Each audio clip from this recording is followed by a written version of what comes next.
A continuación, una mujer desaparece misteriosamente. Le llamamos el jueves, el viernes y no contestó. Se esfumó. Los detectives inspeccionan su apartamento, pero alguien ha llegado antes. Alguien había visto muchos episodios de CSI. Sabía que vendríamos, sabía lo que hacía. Surge un sospechoso, pero se niega a hablar. Se ocultaba para protegerse. Si los agentes no encuentran el cuerpo de la víctima, no podrán demostrar que se ha cometido un asesinato.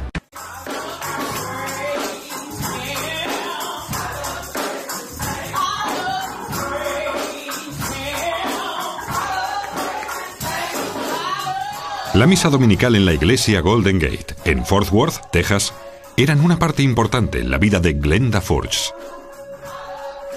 Mi madre había ido a la misma iglesia desde que nació. También lo habían hecho su madre y su abuela. Era una iglesia muy importante para ellas. Cuando Glenda faltó a la iglesia un domingo, su familia y otros feligreses sospecharon que pasaba algo malo. Su pastor dijo que si alguna vez no podía ir, le llamaba para excusarse. Le llamamos una y otra vez, sin respuesta. Entonces, una de las hijas de Glenda se dirigió a su apartamento. Lo primero que descubrió fue que el coche de su madre había desaparecido. La puerta estaba cerrada con llave. Glenda no estaba allí, pero hacía mucho calor. El aire acondicionado estaba apagado y hacía muchísimo calor. Mi madre siempre tenía el aire acondicionado en marcha cuando estaba allí. ¡Mamá! La hija de Glenda supuso que su madre se había ido a pasar unos días fuera, de manera que cerró la puerta y se marchó. Al día siguiente, al enterarse de que Glenda no había ido a trabajar, su familia llamó a la policía para denunciar los hechos. Cuando los investigadores llegaron al apartamento, alguien había puesto en marcha el aire acondicionado y encontraron señales de que se había cometido un crimen. Había una mancha muy grande de lejía en la alfombra del dormitorio principal. La hija de Glenda contó a los agentes que el día anterior no había notado el olor a lejía. Alguien se había esforzado en limpiarlo todo y faltaban algunos objetos domésticos como la aspiradora y los cubos de basura. Los expertos forenses analizaron la mancha, pero solo encontraron rastros de lejía. No encontramos ningún rastro que indicara restos de sangre. Alguien había frotado también las manijas de las puertas, los interruptores de la luz y los grifos para borrar huellas. Pero ¿dónde estaba Glenda Furch? No habíamos perdido la esperanza. No quieres perder la esperanza. Los superiores de Glenda en su empresa, General Motors, dijeron que había trabajado el jueves por la noche y se había marchado a medianoche. Además, se comprobó que había utilizado su tarjeta de crédito para repostar gasolina poco después, a las 12:24. Sabíamos que había repostado gasolina porque fue la última transacción que hizo con su tarjeta de crédito. Pero nadie la vio ni supo nada más de ella a partir de entonces. Y nadie pudo contar nada a la policía sobre su vida. Era muy discreta con su vida privada. Nadie de su familia pudo darnos ningún nombre ni decirnos si salía con alguien o no. Sin embargo, la policía tenía constancia de que unas semanas antes, Glenda había llamado al servicio de emergencias diciendo que se sentía amenazada. Al encender estas velas queremos compartir nuestra fe y nuestra esperanza. Glenda Furch, de 51 años, había desaparecido, y los investigadores de Fort Worth se temían que hubiera sido víctima de un crimen.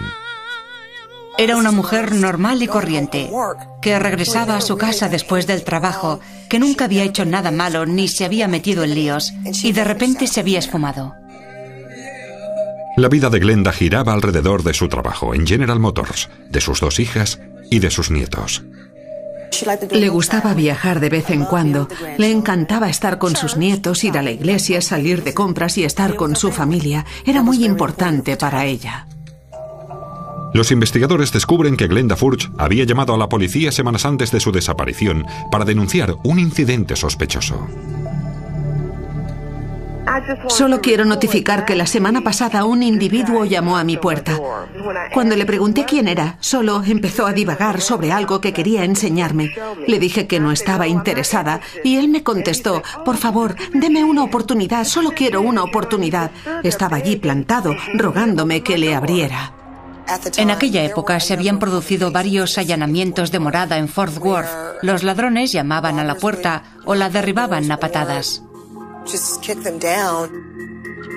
Pero en ninguna de las casas donde se habían producido los atracos, los ladrones se habían dedicado a limpiarlas después, por lo que los investigadores dedujeron que no había relación alguna. Fue entonces cuando los vecinos proporcionaron a la policía información crucial. Dos chicos que se estaban mudando a un apartamento cercano, justo enfrente del suyo, nos dijeron que el lunes, hacia las 2 de la madrugada, habían visto a un hombre de raza negra yendo y viniendo repetidas veces entre un coche aparcado enfrente y el apartamento de Glenda. La descripción del coche coincidía con el Mazda de color dorado de Glenda. Otro vecino también había visto al mismo hombre al volante de un Mazda dorado entrando y saliendo del aparcamiento el domingo por la noche.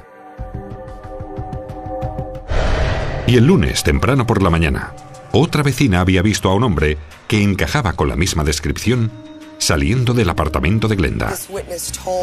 Esta vecina indicó a los investigadores que el individuo podía haber tirado algo al contenedor de la basura. En mi opinión, las repetidas idas y venidas de ese individuo a lo largo de varios días indicaban que no tan solo conocía la zona, sino que quizá incluso hubiera vivido allí en algún momento.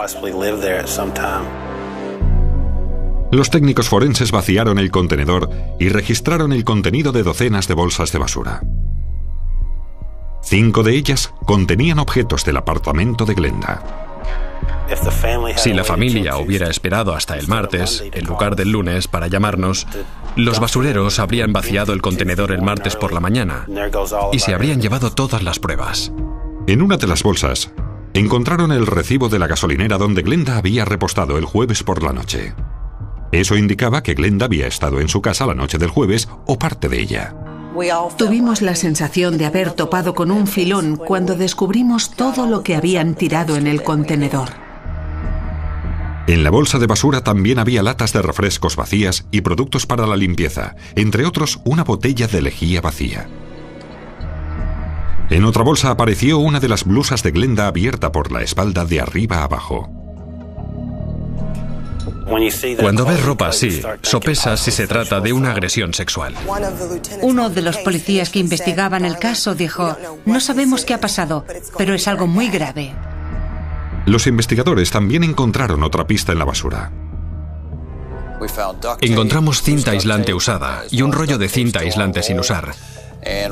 También encontramos cables enrollados, anudados y otros objetos que parecían haber servido para cometer un crimen. Todo indicaba que alguien había utilizado la cinta aislante y los cables para atar a Glenda. Nuestros peores temores se confirmaban. Las únicas huellas dactilares encontradas en el apartamento eran las de Glenda. La policía las tenía en sus archivos desde que había presentado una solicitud para un permiso de armas. Su pistola había desaparecido del apartamento. Los detectives estaban sorprendidos por el esmero con el que habían limpiado el apartamento. Lo habían frotado todo a fondo. Los espejos del baño suelen ser idóneos para encontrar huellas dactilares, pero no había ni un simple borrón. Obviamente alguien había visto muchos episodios de CSI. Habían pasado el aspirador para eliminar, supongo, cualquier pelo o cualquier fibra.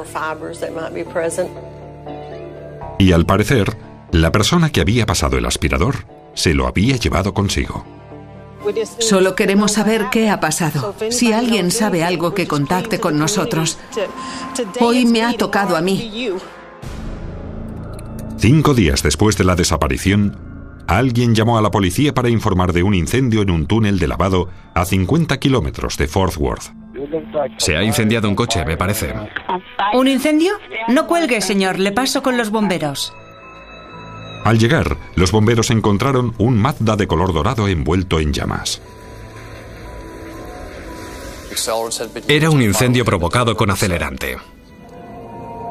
Una vez apagado el fuego, los investigadores no encontraron a nadie dentro del coche. Las matrículas habían desaparecido, pero el número de identificación del vehículo seguía intacto. Era el coche de Glenda Furch. Mientras la policía investigaba, nosotros también lo hacíamos a nuestra manera. Distribuimos anuncios por el vecindario, hablamos con los medios de comunicación. Entonces, un ciudadano encontró el cadáver de una mujer envuelto en un edredón de flores y atado con cables eléctricos junto a la vía del tren en el área metropolitana de Arlington. En aquel momento no me cupo la menor duda de que habíamos encontrado el cuerpo de Glenda. Pero no fue así. Un odontólogo forense comparó las fichas dentales de Glenda con la dentadura de la mujer desconocida. Y no se trataba de ella. Fue una noticia impactante. ¿Cuántas mujeres de raza negra, envueltas en un edredón de flores y atadas con cables eléctricos, podía haber? La respuesta era obviamente más de una. Así que hubo que seguir buscando. Había pasado un mes desde la desaparición de Glenda Furch, cuando la policía de Dallas vio a un hombre sacando objetos del maletero de un coche denunciado por robo. Cuando la policía se acercó, este salió huyendo a toda velocidad. Se saltó un par de semáforos en rojo y estuvo a punto de chocar en 2 ocasiones. Luego salió a la autopista y los agentes nos dijeron que había empezado a correr mucho más rápido de lo que jamás hubieran imaginado. Tras una larga persecución, el automóvil sufrió un accidente.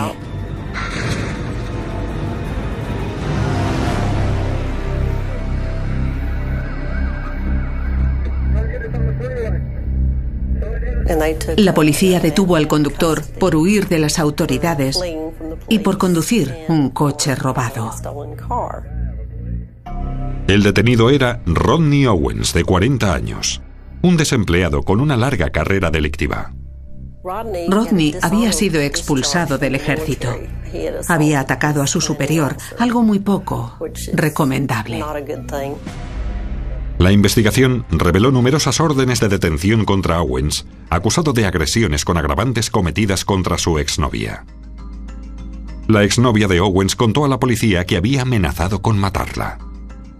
Le dijo que podía acercársele por detrás, colocarle una bolsa de plástico en la cabeza y quedarse contemplándola mientras moría. La chica también dijo que Owens había empezado a perseguirla últimamente y que tanto ella como sus colegas le habían visto conduciendo un Mazda de color dorado como el de Brenda, alrededor del momento en que había desaparecido. Uno de sus colegas anotó el número de la matrícula y llamó a la policía para comunicárselo. La matrícula no pertenecía a un Mazda dorado, sino a una camioneta. Su propietario dijo que había tirado las matrículas a un contenedor cerca de su apartamento. ¿Y dónde estaba este contenedor? El contenedor estaba, nada más y nada menos, enfrente del edificio contiguo al de Glenda. Había cambiado las matrículas. Los investigadores también descubrieron que Owens había vivido un tiempo con su madre en la urbanización de Glenda Furch. La fachada de su apartamento daba directamente al apartamento de Glenda. Luego, los investigadores encontraron otra pista. Cuando la policía registró el coche que Owens conducía durante la persecución a alta velocidad, encontraron una bolsa que contenía un rollo de cinta adhesiva de la marca Tape-It. Este tipo de cinta poco común se vende en algunos establecimientos de Fort Worth y era del mismo tipo que la cinta utilizada para atar a Glenda Furch. La bolsa también contenía una pistola, un cuchillo de caza y cable eléctrico anudado. Los investigadores se preguntaban si alguno de los demás objetos encontrados en la bolsa de Owens coincidían con los objetos encontrados en el contenedor frente a la casa de Glenda. Así que enviaron las pruebas al laboratorio forense. Allí, los expertos advirtieron una similitud con el cable eléctrico encontrado en el coche de Owens. Eran el mismo tipo de nudos y de cables que los encontrados en el contenedor enfrente del apartamento. Nos enviaron distintos objetos y muestras sacadas de latas, así como muestras de toallas y distintas piezas de ropa. Las muestras sacadas de las latas de bebida contenían saliva. Además, en una de las latas se apreciaba una huella dactilar parcial. Mediante vapores de cianocrilato y la ninidrina, también encontraron otra huella parcial en el carrete de cartón del rollo de cinta aislante encontrado en la basura. Después del revelado mediante la ninidrina y el cianocrilato, la huella se puede fotografiar. Saqué una ampliación de la versión procesada de la foto y la comparé con una ampliación de las huellas dactilares del señor Owens. La huella dactilar en el rollo de cinta adhesiva pertenecía al señor Owens. También encontraron lo que parecía ser material biológico en una toalla de baño parecida a las del apartamento de Glenda. El material biológico resultó ser semen. El perfil del ADN de la saliva y la toalla se comparó con el de Rodney Owens.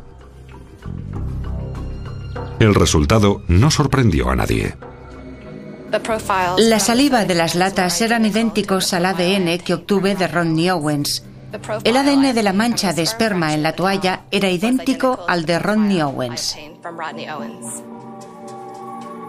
Rodney Owens fue detenido y acusado del asesinato de Glenda Furch. Pero nadie sabía si Owens revelaría el paradero de su cadáver. Durante su encarcelamiento preventivo a la espera del juicio, Rodney Owens se dejó llevar por el aburrimiento y bajó la guardia en una conversación con otro detenido. El presunto asesino dijo a otro recluso que sabía que aquella mujer vivía sola, dónde trabajaba y qué turno cubría. Sabía que conducía un buen coche y creía que debía tener dinero. Los investigadores sabían que Rodney Owens había vivido en un apartamento enfrente del de Glenda Furch y que estaba al tanto de sus horarios y sus costumbres. Suponían también que la noche del crimen, Glenda entró en el aparcamiento y fue atacada por Owens, que la obligó a entrar a mano armada en su propio apartamento. Las pruebas indicaban que había utilizado cinta aislante y cables eléctricos para atarla.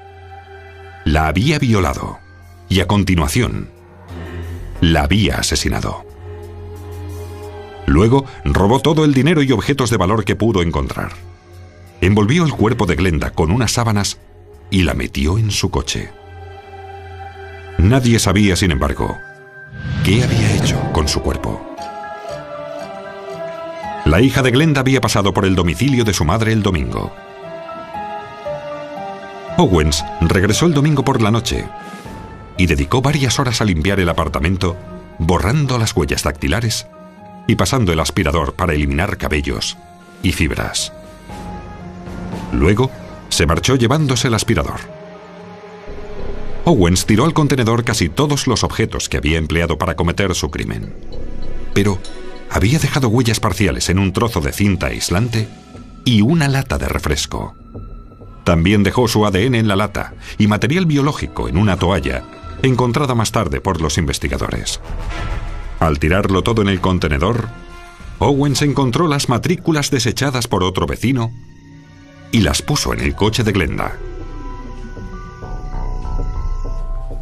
Cuando más tarde se enfrentó con su exnovia en su lugar de trabajo, uno de los colegas de su ex tuvo el temple de anotar el número de la matrícula, vinculando así a Owens con la urbanización de Glenda Furch.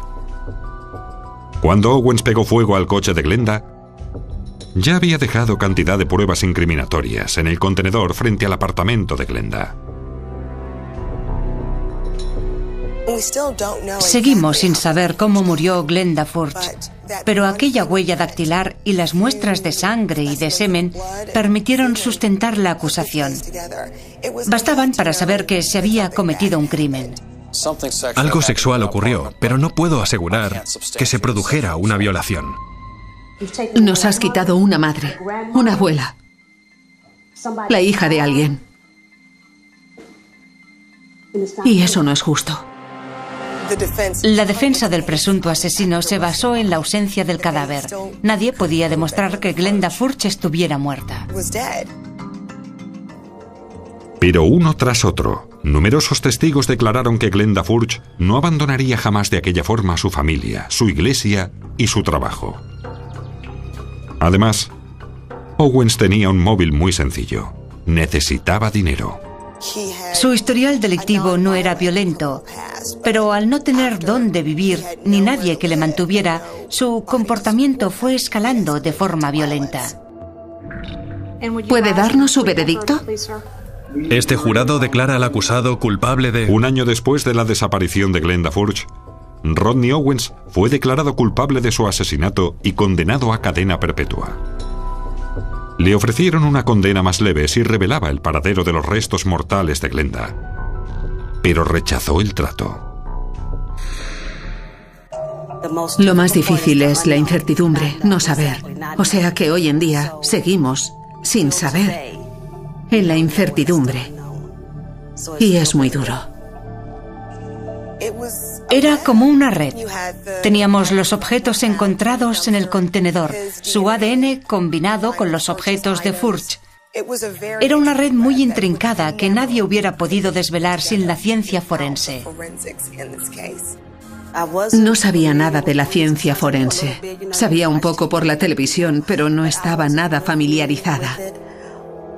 Y gracias al proceso de aprendizaje que supuso la investigación, gracias al ADN y al trabajo de los detectives, he aprendido muchas cosas. La ciencia forense es increíble.